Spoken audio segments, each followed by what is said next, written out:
প্ৰাণৰ শিল্পী জুবিন গাৰ্গদেৱৰ মৃত্যুৰ পাছত সমগ্ৰ অসমবাসী শোকত ভাগি পৰিছে আৰু অসমৰ প্ৰত্যেকটো পৰিয়ালে আচলতে পৰিয়ালৰ এজন সদস্যক হেৰুৱাৰ নিচিনা পৰিৱেশৰ অনুভৱ হৈছে। ঠিক তেনে সময়তে কিছুমান মানুহৰ কৰ্মকাণ্ড দেখি আচলতে অত্যন্ত আমি স্তম্ভিত হৈছোঁ, অত্যন্ত আচম্বিত হৈছোঁ।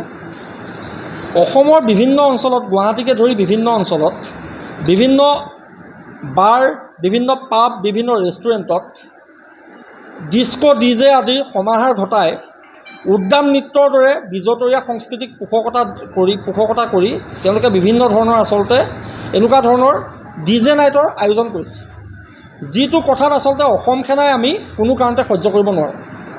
আমি স্পষ্টভাৱে অসম চৰকাৰক আহ্বান জনাব বিচাৰিছোঁ, অসমৰ সকলো মানুহে আচলতে মানসিকভাৱে অস্থিৰ হৈ আছে। যি সময়ত প্ৰত্যেকগৰাকী অসমৰ মানুহে এই মৃত্যুৰ আচলতে তদন্তৰ দাবী কৰিছে, তদন্ত পানী নসৰকা হ'বলৈ দাবী জনাইছে, সেই সময়ত এনেধৰণৰ কিছুমান মানুহে আচলতে বিজতৰীয়া সংস্কৃতিৰ পোষকতা কৰি তেওঁলোকে মানুহৰ মনৰ আচলতে যি অনুভৱ হৈ আছে সেই অনুভৱটোক তেওঁলোকে অনুধাৱন কৰিবলৈ শিকা নাই। গতিকে আমি অসম চৰকাৰক দাবী জনাব বিচাৰিছোঁ, এনেকুৱা ধৰণৰ যিসমূহ পাব আছে, এনেকুৱা ধৰণৰ যিসমূহ বাৰ আছে, এই পাব আৰু বাৰসমূহৰ ওপৰত বিহিত ব্যৱস্থা গ্ৰহণ কৰিব লাগে। অন্ততঃ তেখেতৰ আদ্যশ্ৰাদ্ধ সমাপ্ত নোহোৱা পৰ্যন্ত সকলো এতিয়া বন্ধ ৰখাৰ ব্যৱস্থা গ্ৰহণ কৰিব লাগে। কোনো কাৰণতে এনেকুৱা উদ্যান নৃত্য ডিজে বজাই উদ্যান নৃত্য কৰি বিজতৰীয়া পৰিৱেশ সৃষ্টি কৰাৰ পৰিৱেশ ইয়াত ৰচনা কৰিবলৈ দিয়া কোনো কাৰণতে নহ'ব।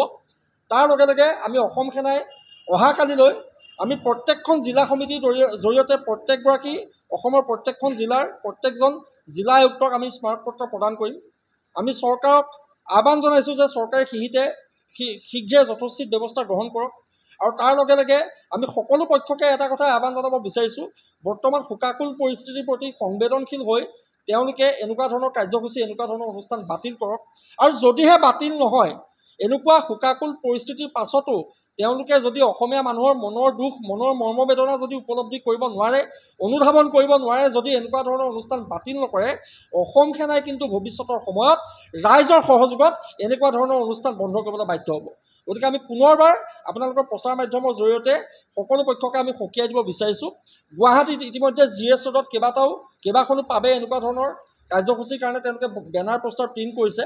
আমি স্পষ্টভাৱে তেওঁলোকক ক'ব বিচাৰিছোঁ, অনতিপলমে তেওঁলোকৰ এনেকুৱা বিজতৰীয়া সংস্কৃতি তেওঁলোকে বাতিল কৰক। কোনো কাৰণতে এনেকুৱা সংস্কৃতি আচলতে হ'বলৈ দিয়া নহ'ব। সকলো মানুহ শোকত ভাগি পৰিছে। এই শোকৰ সময়ত এনেকুৱা ধৰণৰ আচলতে তামাচা নৃত্য, উদ্যান নৃত্য কৰি পৰিৱেশ আচলতে বেয়াৰ দিশত ঢাল নোখোৱাবলৈ আমি সকলো পক্ষকে সকীয়াই দিছোঁ।